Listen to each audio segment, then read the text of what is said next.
अनंत कोटी ब्रह्मांड नायक परमात्मा पंढरीनाथाच्या कृपेनं करुणावरुणालय जगन्नियंता भक्तवत्सल भगवान श्रीकृष्णाच्या अत्यंतिक करुणेनं सद्गुरु यशवंत बाबांच्या पुण्यस्मरणार्थ आपण नारद भक्तिसूत्र ग्रंथाचं चिंतन करत आहोत। आणि आज सप्ताह समाप्ती म्हणजे प्रवचनाची समाप्ती या दृष्टीनं भगवंताच्या चरणी या वर्षीची सेवा समर्पित करणार आहोत।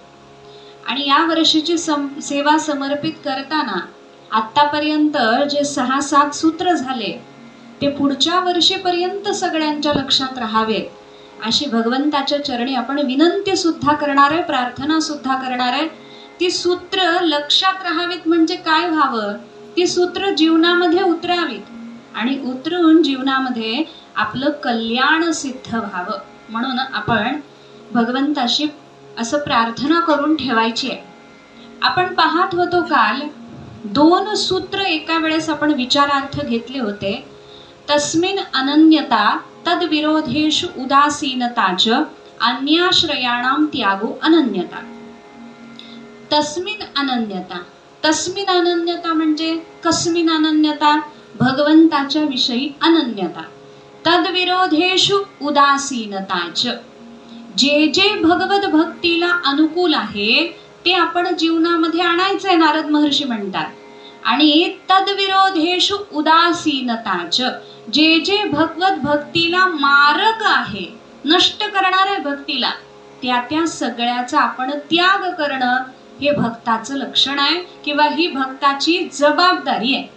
मग एकाने विचारलं, अहो अनन्यता तरी कशाला म्हणता तुम्ही? मग नारदांनी आपल्याला सांगितलं, अन्याश्रयाणाम त्यागो अनन्यता, अन्य आश्रयाचा त्याग करणं म्हणजे अनन्यता आहे। मग अन्य आश्रय कोणकोणते होतात? काल आपण बघितलं, धनाश्रय अन्य आश्रय, कर्माश्रय अन्य आश्रय, आपल्या इष्ट देवाला सोडून दुसऱ्या देवताचा आश्रय करणं सुद्धा अन्याश्रय आहे। आणि अशा अनेक चिंतनामधून आपण कालचा प्रवचन पाहत आलो। आता जो थोडासा विचार राहिला होता, तस्मिन् अनन्यता तद विरोधेषु उदासीनताच, याचा आपल्याला विचार आजच्या प्रवचनामध्ये करायचा आहे। काल आपण शेवट याच्यानं केला होता की मीराबाईनं जेव्हा तुलसीदासांना पत्र लिहिलं, मला भक्तीला विरोध होतोय घरातून, मी काय करू? तेव्हा तुलसीदासांनी सांगितलं, जाके प्रिय न राम वैदेही त्यजिय ताही कोटी बैरी सम यद्यपि परम सनेही। जे भगवंताला विरोध करतात, भक्ताला विरोध करतात, ते कितीही स्नेहास्पद असले तरी कोटी वैर्यासारखा त्याचा त्याग करावा। आता नारद महर्षींना एकाने विचारलं, मीराबाई श्रेष्ठ भक्त होत्या, त्यांचा निश्चय श्रेष्ठ होता, म्हणून घरातून भक्तीचा विरोध झाल्यानंतर त्यांनी सगळ्यांना सोडून दिलं आणि त्या निघून गेल्या, कारण त्यांच्या जीवनाचं एकमात्र लक्ष भगवंताची प्राप्ती होती। आपलं तसं नसतं, आपल्याला असं वेगळी गोष्ट लक्षात घ्या। उदासीन ही एक चांगली अवस्था आहे परमार्थातली। उदासीनता म्हणजे त्याचा काही न वाटणं, संसारामध्ये उदास होणं म्हणजे दुःख होणं आहे। उदास झालं, एखादा तोंडच पडलं, त्याला काही बरंच वाटेना, ही उदासीनता संसारिकांची उदासीनता। म्हणून तटस्थता निर्माण होणं म्हणजे परमार्थातली उदासीनता आहे। भक्त ऐसे जाणा जे देही उदास म्हटलं, भक्त देहावर उदास आहेत। उदास आहेत म्हणजे काय? तटस्थ आहेत त्याच्याविषयी, त्याचं स्वरूप त्यांना कळलेलं आहे आणि खरा कोण आहे हे त्यांनी जाणलेलं आहे, म्हणून देह जावो अथवा राहो अशी त्यांची अवस्था आहे। याकरता नारदजी म्हणतात, जे तुम्हाला भगवत भक्तीला विरोधी आहे ना, त्यांचा तुम्ही त्याग करू शकत नाही ना, उदासीन राहा ना त्यांच्या बरोबर। समोरच्यानी काय म्हणायचंय हे त्यांना ठरवायचंय, आपण ते किती आत घ्यायचंय हे आपण ठरवायचंय। आपण त्यांच्या शिव्यांना मान दिला की आपल्याला दुःख होणार आहे, आपण त्यांच्या शिव्यांना मानच नाही दिला, त्यांच्याकडे लक्षच नाही दिलं, मग काही होत नाही ना, त्याचा काही परिणाम होत नाही। जर आपण भांडण करत बसलो तर भांडणामध्ये आपला वेळ नष्ट होणार आहे। समोरच्याचा वेळ त्याच्याकडे असेल नष्ट करायला, पण आपण साधक आहोत, व्यर्थ घालवण्यासाठी आपल्याकडे वेळ असायला नाही पाहिजे। म्हणून तर वैष्णवाची व्याख्या करताना म्हटलं अव्यर्थ कालत्वम वैष्णवत्वम. जो एक क्षण सुद्धा वाया घालवत नाही तो खरा वैष्णव आहे. मग त्याच्या घरात त्याच्या गळ्यात तुळशीची माळ असो नसो, एखाद्याच्या नसली पण तो भगवंताशिवाय जगू शकत नसेल, त्याचा वेळ जर भगवंताशिवाय दुसरीकडे कुठे जात नसेल तर तो वैष्णव आहे. याकरता आपल्याला समोरच्या विरोध करणाऱ्याशी भांडत बसायचं नाहीये. म्हणून म्हटलं जगतामध्ये सगळ्यात मोठं नुकसान कोणतं आहे? लोक म्हणतात व्यापारात तोटा आला, एवढं एवढं नुकसान झालं, अमुक गोष्ट झाली नुकसान झालं, घरातली एखादी व्यक्ती गेली नुकसान झालं.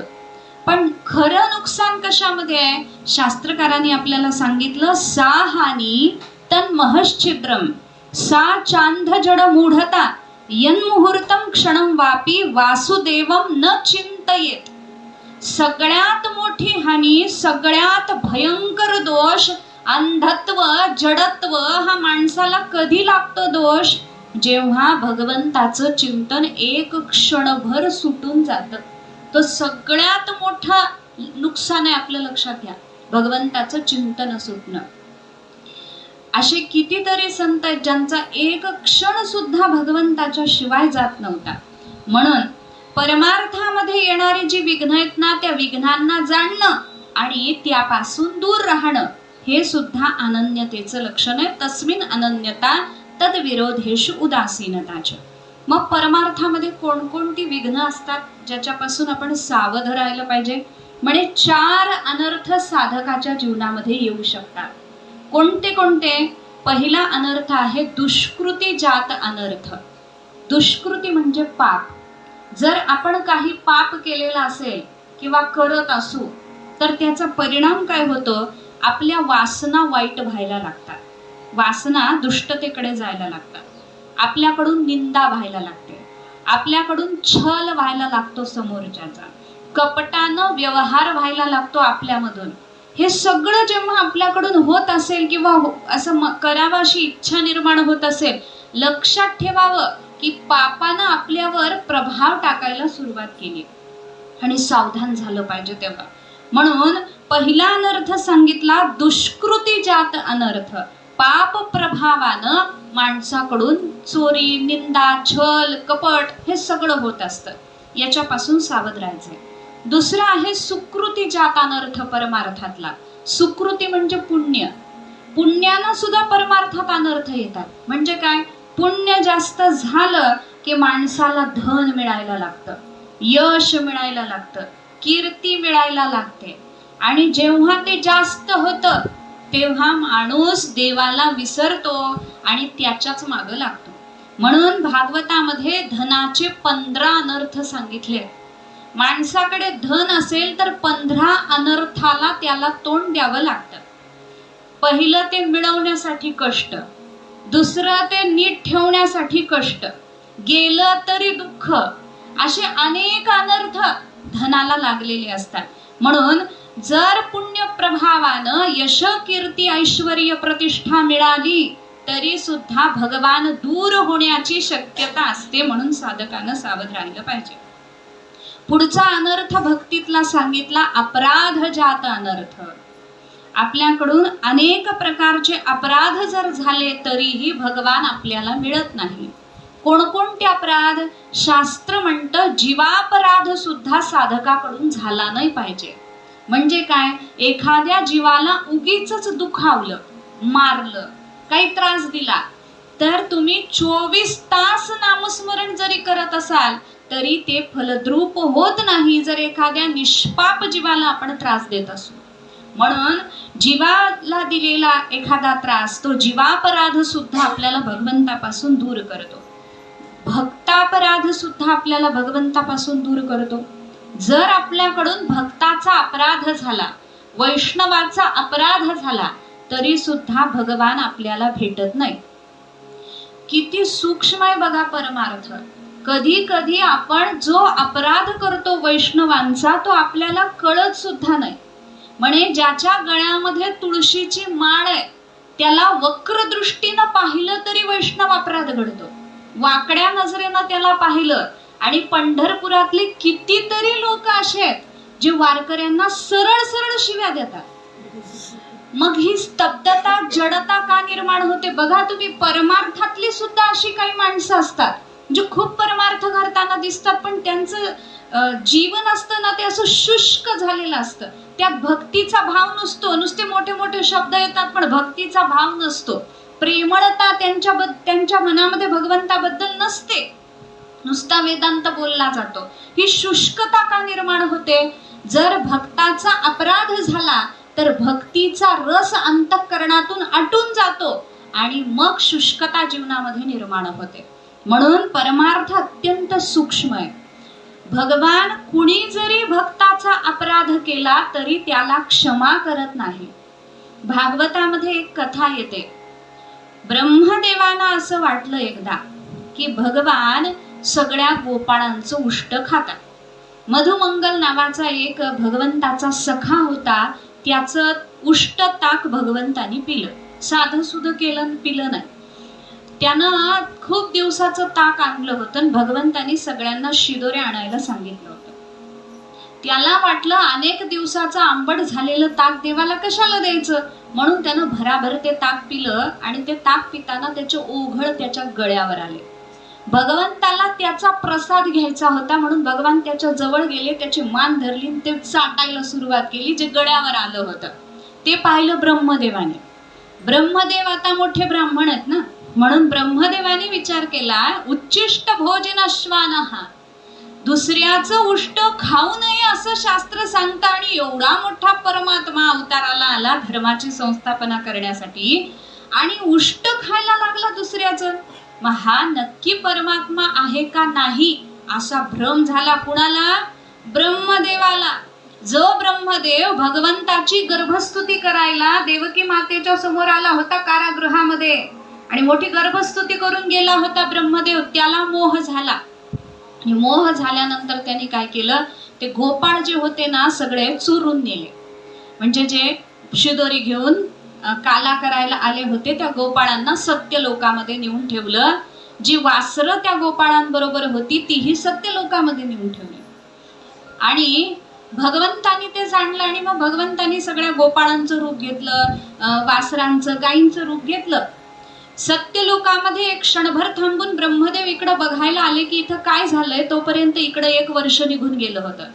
1 वर्षभर भगवंतानी ही लीला केलेली होती.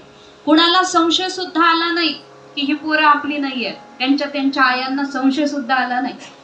वासरांना बघून गायींनाही असं वाटलं नाहीये वासरू आपलं नाही म्हणून. देवानेच अवतार घेतला होता. हाताच्या रेषा सुद्धा सारख्या होत्या, डोक्याची केस सुद्धा सारखी होती, जेवढी होती तेवढीच. जिथं पांढरा आहे तिथंच पांढरा, अशी एवढं परफेक्ट देवाने रूप घेतलं होतं. आणि मग वर्षभर लीला झाल्यानंतर ब्रह्मदेव जेव्हा बघायला आले, ब्रह्मदेवाला इथंही वासरं दिसायला लागली, तिथं तर वासरं होतीच. इथंही गोपाळ दिसायला लागले मृत्यू लोकात आणि तिथं तर होतीच. शेवटी ब्रह्मदेवच मोहित झाला की हे खरंय का ते खरंय. एकदा सत्य लोकात जायचा, एकदा इथं यायचा, एकदा सत्य लोकात जायचं, एकदा इथं यायचा. आणि असा जेव्हा त्याला मोह झाला, ब्रह्मदेवाचा सगळा ज्ञानाचा अहंकार निघून गेला. आणि ब्रह्मदेवानं भगवान श्रीकृष्णाचे पाय धरले आणि सांगितलं, देवा क्षमा करा. तेव्हा भगवान श्रीकृष्णाने सांगितलं, तुझा अपराध क्षमा करण्यासारखा नाही, कारण तू माझ्या भक्ताचा आणि माझा वियोग केलेला आहेस. जे गोपाळ माझ्यावर अत्यंत प्रेम करणारे होते त्यांचा आणि माझा वियोग करून तू त्यांना सत्य लोकामध्ये घेऊन गेलास. म्हणून भगवान म्हणाले, ब्रह्मदेवा मी तुला शाप देतो की तुला मनुष्य जन्माला जावं लागेल आणि साधनही तुला अंध म्हणून जन्माला यावं लागेल. तुला दोन्हीही डोळे नसतील. ब्रह्मदेवाला भगवंतानी असा शाप दिला. आणि शाप दिल्यानंतर ब्रह्मदेव शरण आले. देवा असं करू नका, मी ब्रह्मदेव आहे, सृष्टीचा मालक आहे. तेव्हा भगवंतानी सांगितलं, सृष्टीचा मालक असेल, सृजनकर्ता असेल आणि तो जरी माझ्या भक्ताचा अपराध करेल तरी तू सुद्धा त्याला अपराधाचा दंड अवश्य मिळणार आहे. म्हणून ब्रह्मदेवाला मृत्यू लोकावर जन्म घ्यावा लागला. ते झाले नाभाजी आणि नाभाजी नावाचे भक्त झाले ते. मग ब्रह्मदेवाने उशाप मागितला देवाला, देवा मी याच्यातून मुक्त कसं व्हावं, या भक्ता अपराधातून. तेव्हा त्यांनी सांगितलं भगवंतानी, असं कर म्हणे, तू भक्त चरित्राचं लिखाण कर. जेव्हा भक्त चरित्र तू लिहिशील तेव्हा तू या अपराधातून मुक्त होशील. म्हणून नाभाजींनी अंध असताना जेव्हा अंधरूपाने अवतार घेतला इथं, म्हणजे ब्रह्मदेवाने अवतार घेतला, तेव्हा त्यांनी भक्तमाल नावाचा ग्रंथ लिहिला. भक्तमाल नावाचा ग्रंथ लिहून भक्तापराधातून त्यांची मुक्तता झाली. म्हणजे सृष्टीचा निर्माता जरी भक्तापराध करेल तरी त्याला दंड भोगावा लागेल. याकरता अपराध जात अनर्थ सांगितला. वैष्णवांचा अपराध देव अजिबात क्षमा करत नाहीत, त्याचा दंड त्याला भोगावाच लागतो. आणखी एक उदाहरण देते. मला सांगा, बायको किती प्रिय असते हो? किती प्रिय असते सांगा? अत्यंत प्रिय असते. भगवान प्रभू रामचंद्राची पत्नी सीता, सीतेचं जेव्हा अपहरण झालं तेव्हा काय झालं होतं? त्याच्या आधी तिला सुवर्णमृग दिसला. सुवर्णमृग दिसल्यानंतर तिनं सांगितलं, माझा आणून द्या तो हरिण अयोध्यानाथा. भगवान त्या हरणाच्या मागे गेले. तो मारीच होता, त्याला मारलं वगैरे वगैरे वगैरे. आणि मग जेव्हा तो मारीच मरायला लागला तेव्हा त्यानं रामा धाव, लक्ष्मणा धाव, लक्ष्मणा धाव अशी हाक मारली. लक्ष्मणजींना ठेवलं होतं सीतेचं संरक्षण करण्यासाठी पर्णकुटीमध्ये. सीतेनं ते ऐकलं आणि सीतेनं लक्ष्मणाला सांगितलं, जावा म्हणे, तुमचे भाऊ संकटात आहे. लक्ष्मणाने सांगितलं, आई साहेब, तुम्ही अशी अजिबात काळजी करू नका, भगवान कधी संकटात पडू शकत नाही. भगवंताच्या केसाला धक्का लावावा असं जगात कुणाचं सामर्थ्य नाही. कारण झाडाचं पान हलतं ते सुद्धा त्याच्या सत्तेनं हलतं. एवढं सांगून सुद्धा सीतेला पटलं नाही. आणि सीतेच्या मुखातून शब्द गेले, तुम्ही मला सोडून तुमच्या भावाला वाचवायला जात नाही, त्या अर्थी वनामध्ये मला एकटीला बघून तुमच्या मनात पाप आलंय, असं तिच्या तोंडातून गेलं. अर्थात तिचा नवरा संकटात होता, ती अस्वस्थ होती, म्हणून तिच्या मुखातून ते गेलं होतं.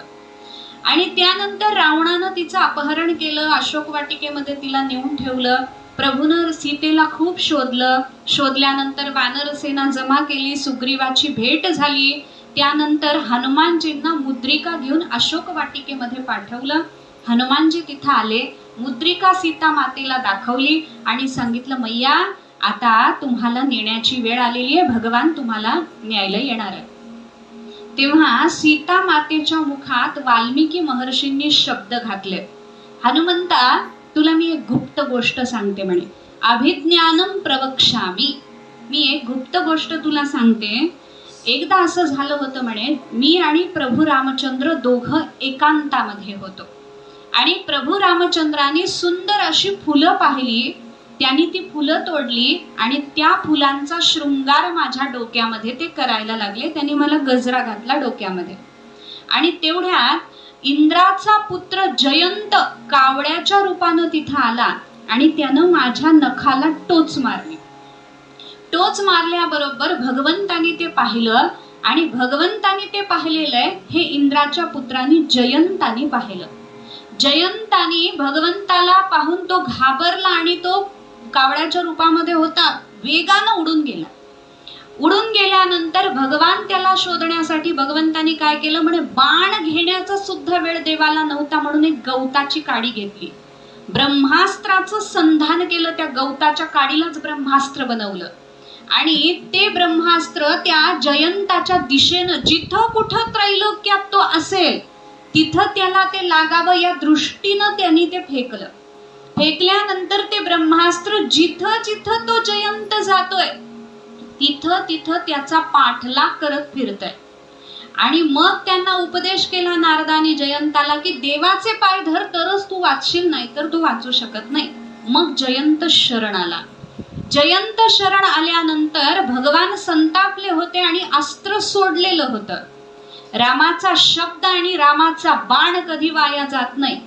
मग तो सोडलेला बाण काय करायचा, जयंत कावड्याच्या रूपात आला ना, म्हणून त्याला सांगितलं तू एकाक्ष होशील, म्हणजे तुझा एक डोळा फुटला जाईल. एक डोळा फोडला त्या जयंताचा आणि तेव्हापासून कावड्याला एक डोळा असतो असं म्हटलं जातं. मग त्या जयंताला दंड दिला वगैरे वगैरे.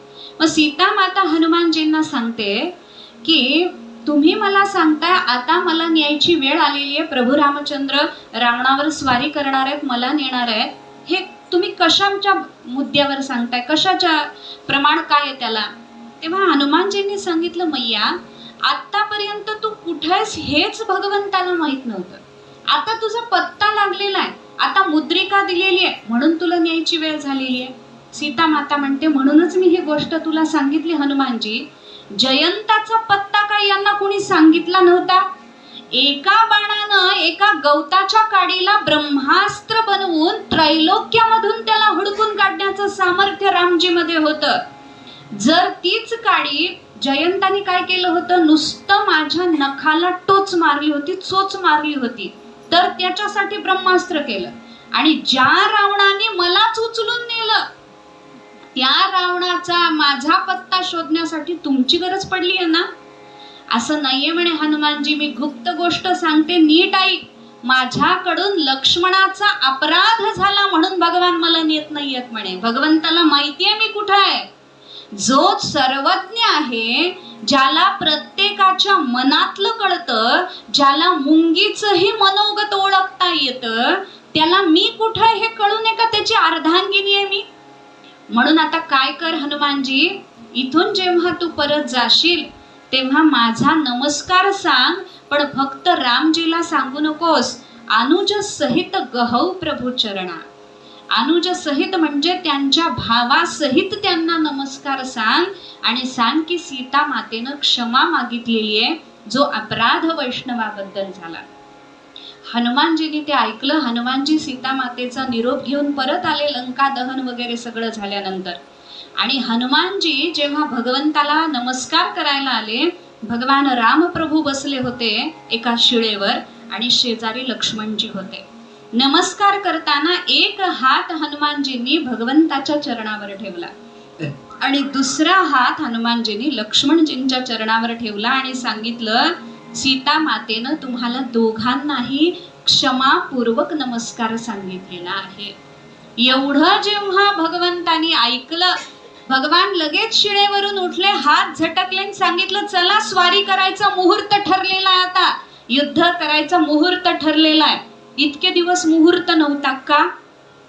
कारण लक्ष्मणजी भगवंताचे परम भक्त आहेत, नुसते भाऊ नाही आहेत, सेवेचा उत्कृष्ट आदर्श लक्ष्मणजी आहे. लक्ष्मणजी 14 वर्ष भोजन केलं नव्हतं. लक्ष्मणजींनी 14 वर्ष लक्ष्मणाला झोप नव्हती. सुमित्रेला जेव्हा विचारायला गेले लक्ष्मणजी की मला जायचं आहे, मी काय करू मैया, तेव्हा सुमित्रा सांगते की अरे वेडायस का, आईची परवानगी घ्यायला तुला रामाने पाठवलं, याचा अर्थ काय तुला समजलं नाही का? तुझी आई सीता तिथंच होती, तू इथं कशाला आलास माझी परवानगी घ्यायला? वनवासाला जायचंय ना, विचारायचं काय त्याच्यामध्ये? जा म्हणे वनवासाला. आणि लक्षात ठेव, भगवंताच्या मार्गावरचे काटे स्वतःच्या डोळ्यानं वेच, असं सुमित्रेनं सांगितलं होतं. माझ्या रामाला त्रास होता कामा नये, हे तू लक्षात ठेवलं पाहिजे. आणि एक लक्षात ठेव, भगवान उठायच्या आधी तू उठला पाहिजेस आणि भगवान झोपल्यानंतर त्यांचे पाय दाबत तू बसला पाहिजेस आणि मग मध्यरात्री कुठंतरी तू झोपला पाहिजेस. झोपेमध्ये त्यांच्या सेवेचा अपराध झाला तर तो मला सहन होणार नाही. लक्ष्मणांनी तिथंच प्रतिज्ञा केली, मी 14 वर्ष झोपणारच नाही आई, भगवंताच्या सेवेसाठी मी 14 वर्ष झोपणारच नाही, अशी प्रतिज्ञा केली. अहो, रामायण सुवर्णाक्षरामध्ये लिहावं इतकं सुंदर आहे. उगीच राम राम मर्यादा पुरुषोत्तम रामप्रभू, एकटेच रामप्रभू दिव्य नाहीयेत रघुवंशातले, सगळेच दिव्य आहेत रघुवंशातले. आणि मग तिनं सांगितलं, जर तू गेला नसतास, लक्ष्मणाच्या मातेनं लक्ष्मणाला सांगितलं, जर तू गेला नसतास तर मला पुत्र नाही असं मी समजले असते. पुत्रवती जुबती जग सोयी, रघुपती भगत जासु सुत होई. जिचा मुलगा भगवंताचा भक्त आहे तीच फक्त या जगामध्ये पुत्रवती आहे, बाकीच्या कोणीही पुत्रवती नाहीत, असं माझं स्पष्ट मत आहे, असं सुमित्रा बोलते. म्हणून सांगितलं, जाताना एक लक्षात ठेव, दूध मी तुला पाजलंय, माझ्या दुधाला लाज वाटेल असं वागू नकोस. माझ्या रामाला किंचित सुद्धा त्रास नाही झाला पाहिजे.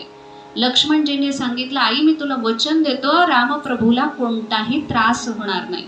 मग ज्यांनी अवघं तारुण्य, अवघं ऐश्वर्य भगवंताच्या चरणी समर्पित केलं, असे भगवंताचे महान भक्त आहेत लक्ष्मणजी. आणि त्या लक्ष्मणजींचा अपराध नुसता बोलून सीता मातेनं केला.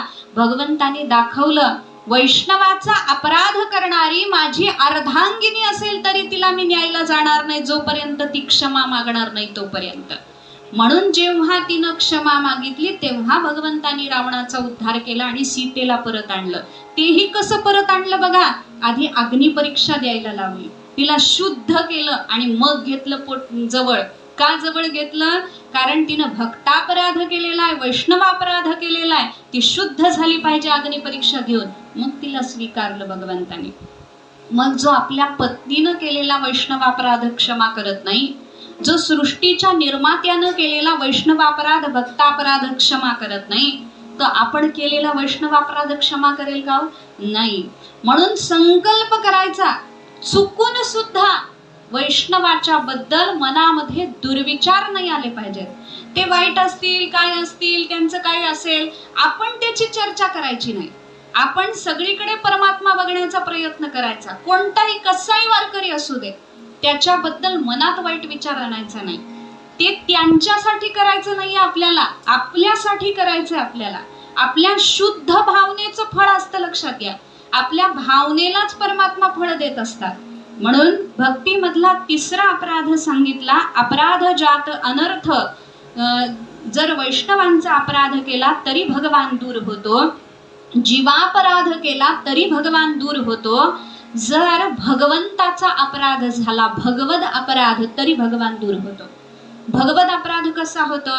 समजा माझं इष्ट दैवत आहे भगवान श्रीकृष्ण, आणि रामप्रभूचं दर्शन घेताना माझ्या मनामध्ये आलं, अरे यांचं काय मर्यादेतच हे राहिले. भगवान श्रीकृष्ण कसे आहेत? नाचणारे, हसणारे, अधरम मधुरम वगैरे वगैरे. आपल्या देवाचा कौतुक आपल्याला असावं, पण दुसऱ्या देवाचा, दुसऱ्याच्या इष्टाचा अपमान करण्याचे आपल्याला काही हे मिळालेलं नाहीये, स्वातंत्र्य मिळालेलं नाही आपल्याला. याकरता भगवंताच्या रूपामध्ये जरी भेद पाहिला तरी सुद्धा भगवान आपल्यापासून दूर होतो.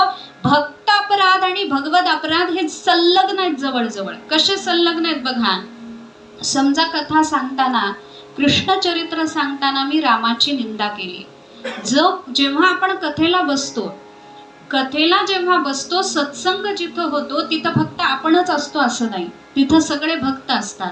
हनुमानजी कुठेही कथा होऊ दे तिथं हजर असतात, उद्धवजी कुठेही कथा होऊ दे तिथं हजर असतात. सगळे भक्त सत्संगाच्या स्थळी हजर असतात असं शास्त्र सांगतं. मग आता कृष्णाचं वर्णन केलं, रामाची निंदा केली आणि हनुमानजी तिथं असले, हनुमानजीला कसं वाटेल? वाईट वाटेल की नाही? अहो, रावणाला एक बुक्की मारली होती तर रावण चक्कर येऊन पडला होता. रावण जो कैलास पर्वत उचलायला समर्थ होता, तो चक्कर येऊन पडला. जर आपल्याला एखादी बुक्की मारली कसं होईल? हनुमानजीनी एक बुक्की जाऊ दे असं जरी केलं आपल्याला तरी आपले हाड सुद्धा शिल्लक राहणार नाहीत, अशी अवस्था होईल. याकरता जेव्हा भक्तापराध होतो किंवा भगवद अपराध होतो, भगवद अपराध झालेला, भगवत स्वरूपामध्ये भेद केलेला हा भक्ताला सुद्धा सहन होत नाही आणि मग भक्ताचा अपराध आपल्याकडून घडायला लागतो. भगवद अपराध घडला तर, म्हणजे दोन्ही संलग्न आहेत. भगवत अपराध घडला की भक्त अपराध घडायला लागतो. म्हणून याकरता अपराध जात अनर्थ भक्तीतून दूर करता आला पाहिजे. कोणते कोणते अनर्थ झाले हो? एक आहे दुष्कृती जात अनर्थ. पापाच्या प्रभावामुळे छल, कपट, निंदा, चोरी याच्यामध्ये लक्ष जातं, भक्ती नष्ट होते. दुसरा सुकृती जात अनर्थ. पुण्य प्रभावानं यश, प्रतिष्ठा, धन मिळायला लागतं, भक्तीपासून मनुष्य दूर होतो. वैष्णव अपराध जरी घडला तरी भक्तीपासून मनुष्य दूर होतो. भगवत अपराध घडला तरी भक्तीपासून मनुष्य दूर होतो. आणि भक्ती जात अनर्थ सुद्धा एक अनर्थ आहे. भक्तीत सुद्धा एक अनर्थ दडलेला असतो. भक्ती करताना जर सकामता आली तरी सुद्धा भक्ती नष्ट होते, सकामता आल्याबरोबर. म्हणून तर इंद्रयाग करताना जेव्हा भगवान श्रीकृष्णाने सगळ्यांना विचारलं कशासाठी हा यज्ञ करताय, तेव्हा नंद बाबा सांगतात पर्जन्यो भगवान इंद्रो मेघास्तस्यात्ममूर्तयः तेभि वर्षन्ति भूतानां प्रीणनं जीवनं पयः. पर्जन्याची देवता आहे इंद्र. इंद्राची पूजा केली की इंद्र पाऊस पाडतो असं नंद बाबांनी सांगितलं. मग इंद्राने पाऊस पाडावा म्हणून हे सगळे गोकुळवासी इंद्राची पूजा करतात हे भगवंताच्या लक्षात आलं. भगवंताने काय विचार केला, पूजा करायला हरकत नाही पण देवाकडून मागायचं कशासाठी, देवाला कळतं नाही याला काय द्यायचंय. लहान मुलगा असतो, आईला म्हणतो आई मला काड्याची पेटीच दे, किंवा म्हणतो आई मला चाकूच दे, मग आई त्याला देत नाही म्हणते. मग ते रडतं, पाय आपटतं, आई तू वाईट आहे म्हणतं. पण आईचा उद्देश काय असतो, चाकू ही जी वस्तू आहे ती लहान असणाऱ्या त्या मुलाला दिली तर त्याचं कल्याण होणार नाही, कदाचित त्याला लागेल किंवा तो दुसऱ्याला काहीतरी करेल, म्हणून आई ती वस्तू त्या मुलाला देत नाही. याचा अर्थ आई वाईट असते का? नाही. आईला बरोबर कळत असतं की याला काय द्यावं म्हणजे याचं कल्याण होईल. मग जी सगळ्या जगाची आई आहे त्याला माहित नाही का आपल्याला काय पाहिजे. आपल्या जेवढ्या योग्यतेचं आहे ना तेवढंच तो आपल्याला देतो. जास्त दिलं की आपण त्यालाही मानणार नाही, त्याला माहिती आहे म्हणून तो देतच नाही कुणाला जास्त. किसी को कमड़ी कवड़ी ज्यादा नहीं देता असं म्हटलेलं आहे. किसी को दमडी ज्यादा, कुणाला कमी देत नाही कुणाला जास्त देत नाही. ज्याची जशी आजच्या भाषेत बोलू का लायकी तसं तो त्याला देतो. लक्षात घ्या, ज्याची जशी योग्यता तसं तो त्याला देतो. म्हणून भक्तीमध्ये राहणारा अनर्थ आहे सकामता.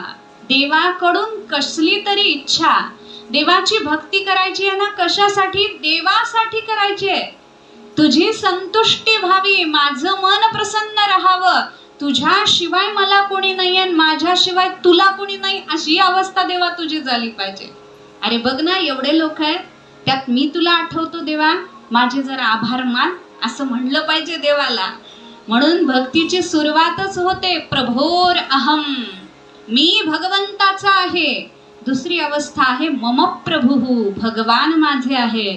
आणि मग भक्ती होता होता होता अशी अवस्था निर्माण होते भगवंतात आणि माझ्यात काही भेदच नाहीये, भगवान आणि मी एकच स्वरूप आहोत अशी अवस्था निर्माण होते. म्हणून भक्ती कशामुळे नष्ट होते, त्या गोष्टींना किंवा त्या वस्तूंना दूर ठेवायचे. तद्विरोधेषु उदासीनताच. आणखी कशामुळे भक्ती दूर होते, सकामतेमुळे भक्ती दूर होते. आणखी एक दोष आहे भक्तीतला, साधकातला एक दोष सगळ्यांमध्ये आपल्यामध्ये येतो, त्या दोषाचं नाव आहे आळस. आळस जरी आला तरी भक्ती दूर होते. आणि किती आळस भरलेला असतो, ठसठसून आळस भरलेला असतो. आपण सिनेमा बघितला तर पापणी सुद्धा अशी होत नाही, पण प्रवचनात आलं की जांभळ्याच्या माग जांभळ्या, जांभईच्या माग जांभई, जांभईच्या माग जांभई, सारखी मांडी हलवावी लागते. हा आळस महान शत्रू सांगितला माणसाचा, महान शत्रू. दुसरा एक भक्तीतला अनर्थ सांगितला परदोष चिंतन. आपल्याला जेव्हा वेळ असतो ना आपण आपले दोष बघायला पाहिजे. माझ्यामध्ये काय आहे, काम आहे का, क्रोध आहे का, लोभ आहे का, मोह आहे का, मद आहे का, मत्सर आहे का, याचं चिंतन आपण केलं पाहिजे. आपल्याला वेळ मिळाला ना आपण दुसऱ्यात काय दोष आहेत त्याचं चिंतन करत बसतो. दोन बायका मिळाव्यात आणि मग त्यांनी त्यांची चर्चा ऐकावी. अहो बॉम्बस्फोट झालं तरी कळत नाही, इतकी गहन चर्चा चालू असते. आणि त्यामध्ये चर्चेचा विषय काय असतो, घरातल्यांचा तरी विषय असतो जे कसे वाईट आहेत, किंवा दुसऱ्या मैत्रिणींचा तरी विषय असतो ती कशी वाईट आहे. दुसऱ्याचे दोष बघण्याला आपल्याला काही परवानगी नाही दिलेली देवानं किंवा शास्त्रानं. दोष आपले बघावेत आणि गुण दुसऱ्याचे बघावेत. दोष कुणाला दिसतात मला सांगा, ज्यानं लाल रंगाचा चष्मा घातला त्याला काय दिसणार, सगळं लाल दिसणार. तसे दुसऱ्याचे दोष कुणाला दिसतात, ज्याच्या स्वतःमध्ये दोष आहेत. म्हणून परदोष चिंतन परमार्थातला मोठा अनर्थ सांगितला.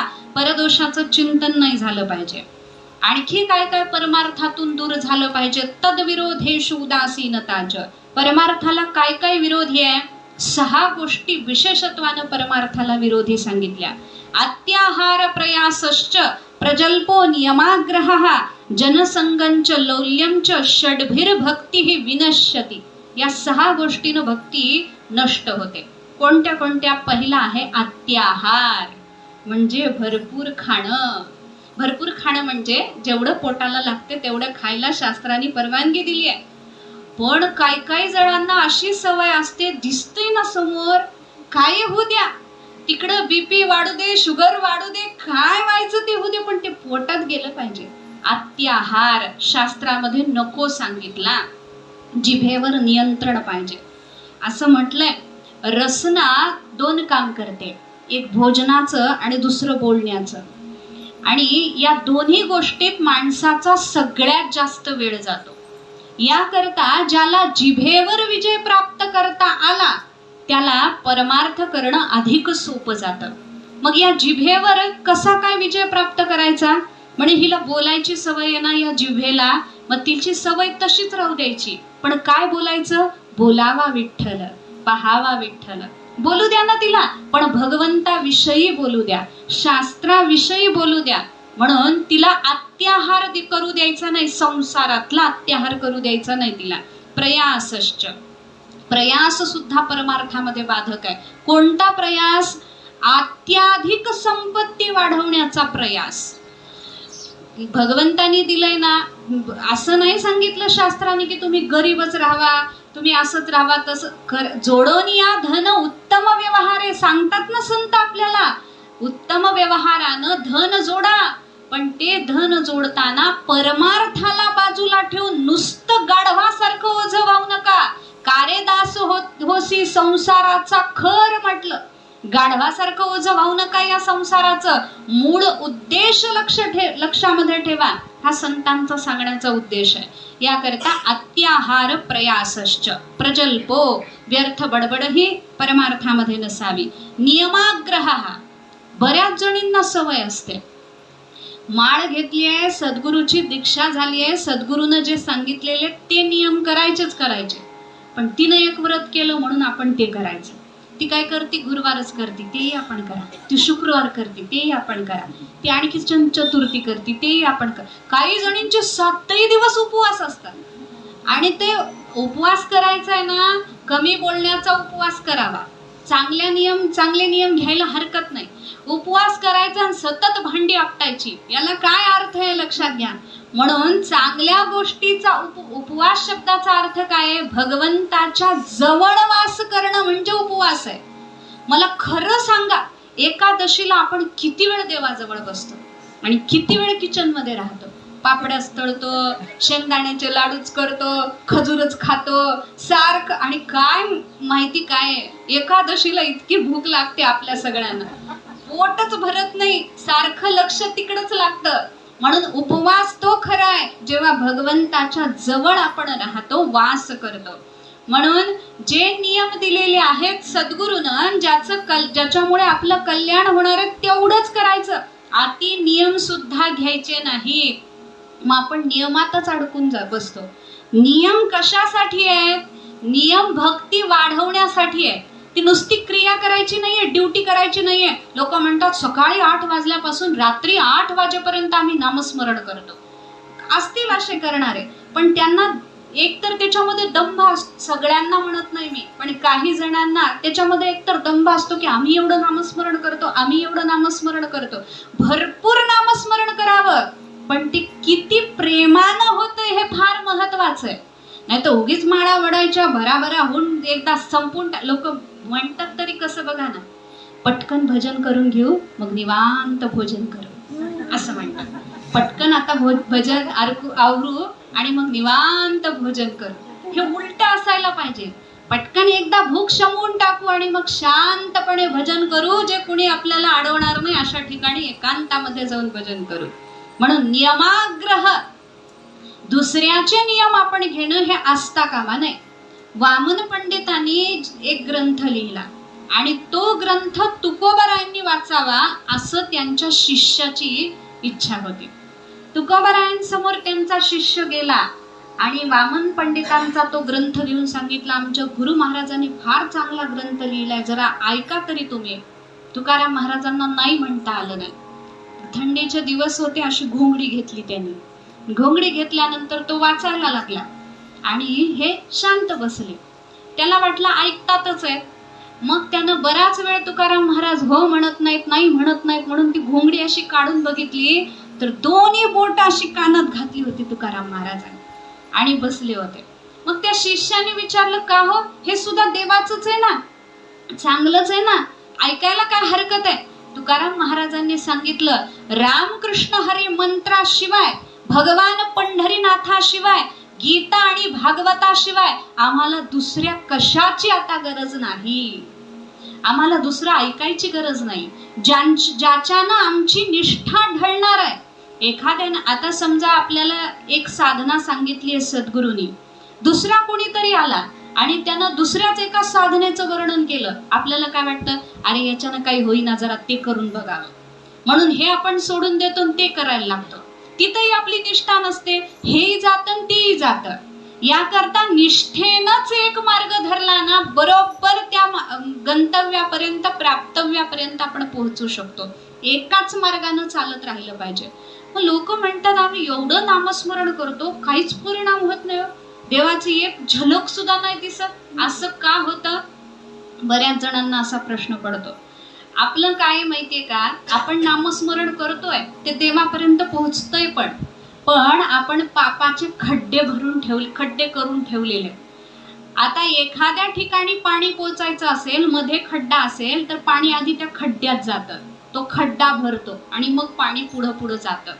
तसे हे पापाचे खड्डे अनंत जन्मीचे आहेत आपले, अजून आपण खड्डेच भरतोय. लक्षात घ्या, ते खड्डे एकदा भरले की मग ते भगवंताच्या चरणापर्यंत नाव जाऊन पोहोचे. म्हणून ते नाव भगवंताच्या चरणापर्यंत लवकर जाऊन पोहोचावं याकरता माझ्या विठोबाचे नाम अट्टहासे उच्चारा, अट्टहासानं उच्चारलं पाहिजे. बसता उठता शिंकताना खोकताना सारखं सारखं देवाचं नाव आलं पाहिजे. सांकेत्यम पारिहास्यम वास्तवम हेलनमेव वा वैकुंठ नाम ग्रहणम अशेषागहरम विदुः. संकेत म्हणून देवाचं नाव घेतलं तरी पुण्य मिळणार आहे. कोणत्याही कारणानं देवाचं नाव घ्यायचंय, म्हणून नियम तेच घ्यायचे जे सद्गुरूनं सांगितलेले आहेत. दुसऱ्या कोणीतरी काय सांगितलं म्हणून त्याच्या मागं लागलो तर भक्ती नष्ट होते असं शास्त्र सांगतं.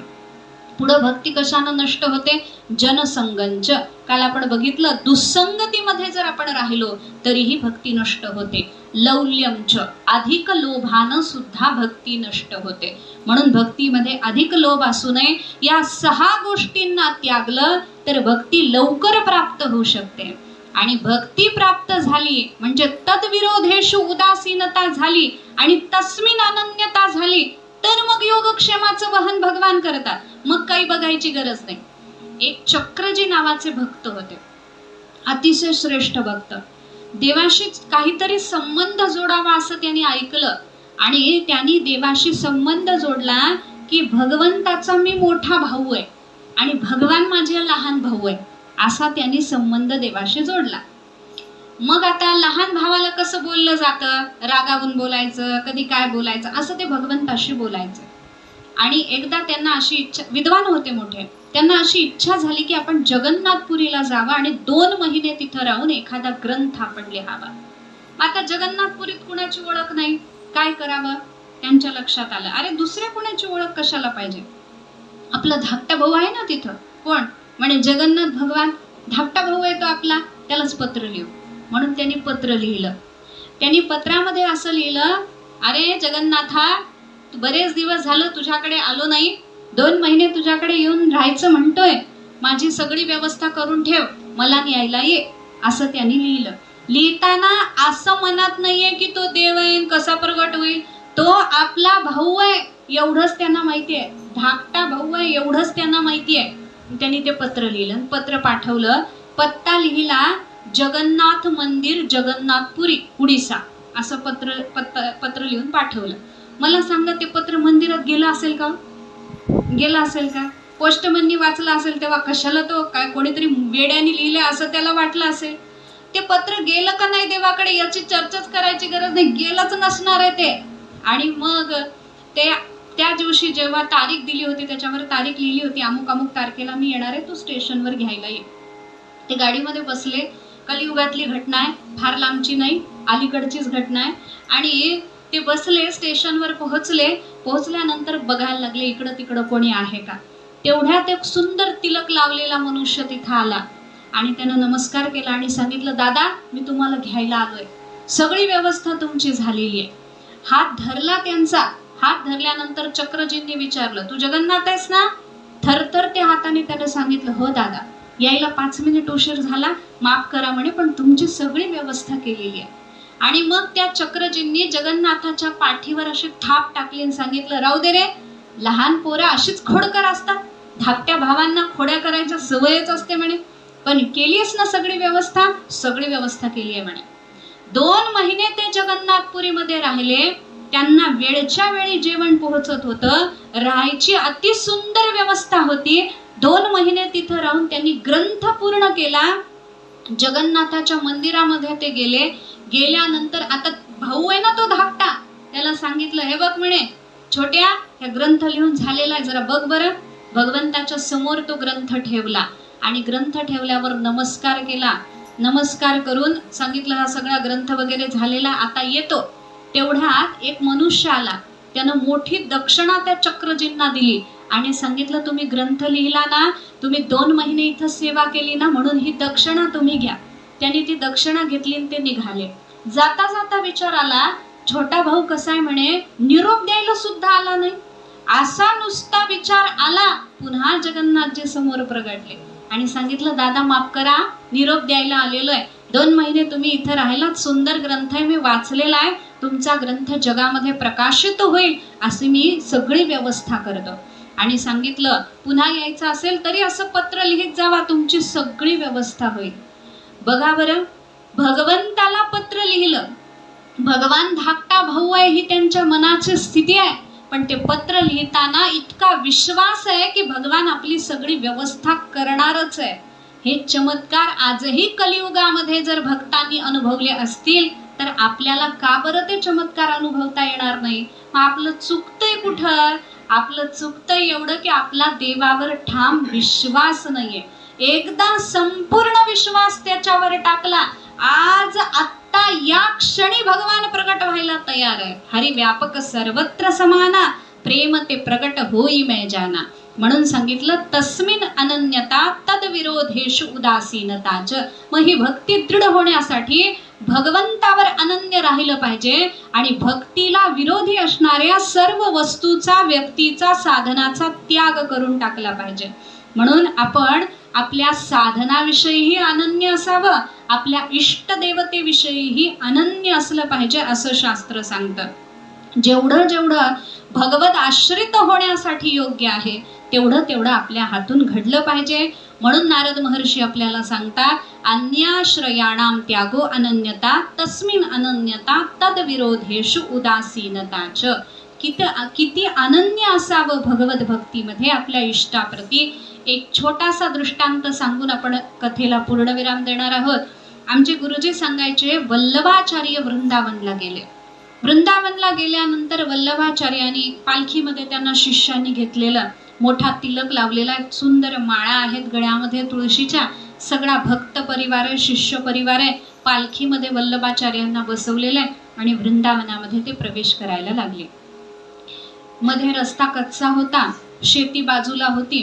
एक मनुष्य मोठमोठे पोते घेऊन रस्त्यातच बसला होता. मग त्या शिष्यांनी सांगितलं, अरे सरक बाजूला म्हणे, वल्लभाचार्य येत आहेत, वल्लभाचार्य येत आहेत, हे सगळे पोते बाजूला काढून टाक. त्यांनी विचारलं, कोण वल्लभाचार्य? तेव्हा शिष्याने सांगितलं, वल्लभाचार्य माहित नाही, कृष्ण भक्त आहेत, अनन्य भक्त आहेत, अनन्य भक्त. त्यांनी सांगितलं, ते अनन्य आहेत तर मी फनन्य आहे, मी फनन्य फनन्य. त्या भक्तांनी विचारलं, फनन्य म्हणजे काय? त्यांनी सांगितलं, आधी अनन्य म्हणजे काय ते सांगा, मग मी फनन्य म्हणजे काय ते सांगतो. मग त्यांनी सांगितलं भक्तांनी, शिष्यानी, अनन्य त्याला म्हणतात ज्याला भगवान श्रीकृष्ण सोडून म्हसोबा, मरियाई, अमुकाई, तमुकाई असे कोणतेच देव माहित नाहीत, त्याला अनन्य म्हणतात. आता तू सांग फनन्य म्हणजे काय? त्यानं सांगितलं, फनन्य त्याला म्हणतात ज्याला भगवान श्रीकृष्ण सोडून तुम्ही घेतलेली नावं सुद्धा देवतांची दुसऱ्या माहित नाहीत, त्याला फनन्य म्हणतात म्हणे. असं जेव्हा वल्लभाचार्यांनी ऐकलं, ते पालखीतून खाली उतरले आणि त्याला साष्टांग नमस्कार घातला. म्हणे बाबा माझ्यापेक्षा अनन्य तर तूच आहेस, तोच खरा निष्ठावंत भक्त, ज्याला आपल्या भगवंताला सोडून दुसरं काहीही जगामध्ये दिसत नाही, तो खरा अनन्य आहे. अशी अनन्यता जर निर्माण झाली तर भगवान भेटायला वेळ लागणार नाही. म्हणून नारदजी सांगतात तस्मिन अनन्यता तद्विरोधेषु उदासीनताच. भगवंताबद्दल अनन्य असलं पाहिजे आणि इतर ज्या भगवत भक्तीला विरोधी गोष्टी आहेत त्याच्याबद्दल आपण उदासीन असलं पाहिजे, तटस्थता त्यांच्याविषयी असली पाहिजे. असं या सूत्राला आपण आता इथंच पूर्ण विराम देणार आहोत. यानंतर पुढचं सूत्र आहे लोके वेदेषु तदनुकूलाचरणम तद्विरोधेषु उदासीनताच. आत्ता सारखंच तसं आहे पण थोडासा त्याच्यामध्ये फरक आहे. तो फरक आपल्याला जाणायचा आहे पण पुढच्या वर्षी जाणायचा आहे. आता आजची झालेली सेवा इथंच आपण भगवंताला समर्पित करणार आहोत. प्रतिवर्षीप्रमाणे होणारा सद्गुरूंचा सप्ताह इथं संपन्न होतो आहे. कीर्तन होईल उद्या काल्याचं आणि सगळ्या सेवा भगवंताचं अखंड नाम अखंड हरिनाम सप्ताह असल्यामुळे चालू आहेच.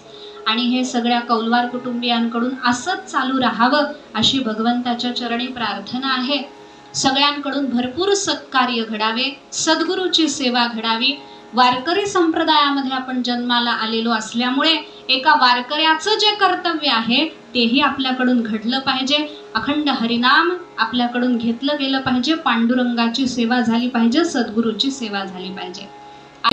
वरदे हरी विठ्ठल श्री ज्ञानदेव तुकाराम पंढरीनाथ भगवान की जय. माऊली ज्ञानेश्वर महाराज की जय. जगद्गुरु तुकाराम महाराज की जय. गोपाल कृष्ण भगवान की जय. सद्गुरु यशवंत बाबा महाराज की जय.